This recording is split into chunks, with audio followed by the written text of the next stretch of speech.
Episode 15 of Jujutsu Kaisen Season 2 begins with Nanami commanding Maki and Naobito send in to gather near the exit point of Dagon's domain so that Megumi Fushiguro can stretch it long enough for them to escape. However, just as Fushiguro is about to help his fellow sorcerers through, someone else enters, and it's Toji in someone else's body. Thanks to Ogami's grandson, Toji had overtaken his body and was now inside Dagon's domain, but only through his killer instinct. Toji lacked cursed energy and relied only on his magnanimous speed and superhuman strength, which he used to snatch the nunchucks from Maki. In his current state, Toji couldn't differentiate between friend and foe, and just went after the strongest entity, which happened to be the cursed spirit, Dagon. The beatdown that followed simultaneously exhibited how stupendously strong Toji was. Each blow from the nunchucks, and every crash and collision that Dagon suffered as Toji landed his attacks brutally on the spirit. Maki asked Naobito who this man was, and judging by his dark iris, Naobito declared him a ghost. Toji proceeded to sharpen the nunchucks into pointed shafts, with which he stabbed the octopus-like cursed spirit maliciously. The final strike was through Dagon's head, with which the scene changed into the Shibuya station as the cursed spirit was exorcised. Nanami wondered whether this man who just helped them escape almost certain death was friend or foe when Toji started advancing towards them. Before Fushiguro could make sense of what had happened, he was outside, on the streets, with Toji standing before him. Stunned as to how fast he had been shoved out of the station, at a speed that the human eye can't clock, Fushiguro stared bewildered at this man, who seemed less of a man but more of a terror, personified. Inside, Maki noticed Jogo, or Volcano Head, slowly approaching the remains of Dagon as it was turning into smoke. He bid his fellow cursed spirit farewell and promised to meet him a century later in the wastelands, before turning his attention to the three people present. Jogo touched his palm on Nanami, incinerating the skilled grade 1 sorcerer in a matter of seconds. Maki was next in line, and before she could react, she'd been engulfed in flames. Naobito tried his best to use his technique to take down this monster, but his speed had been greatly impacted now that he only had one arm. Naobito was trapped between two openings that spat lava at him, burning him to a crisp. Jogo casually placed his hand on Naobito's charred body when an unmistakable feeling rocked him severely.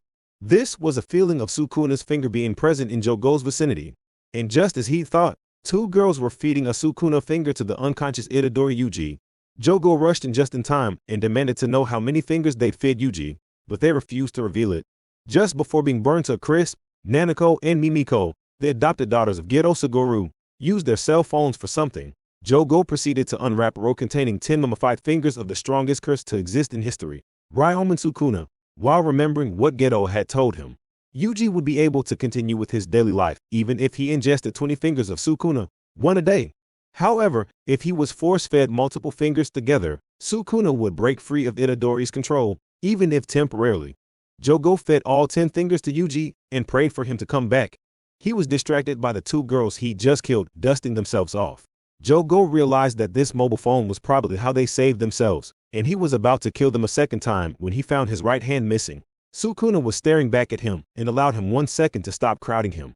Jogo darted away and trembled in fear, while Mimiko and Nanako were too scared to even breathe in Sukuna's presence. Irritated that these lowly creatures were standing in his presence, Sukuna ordered them to kneel, and Jogo lost the top of his head for taking just a knee.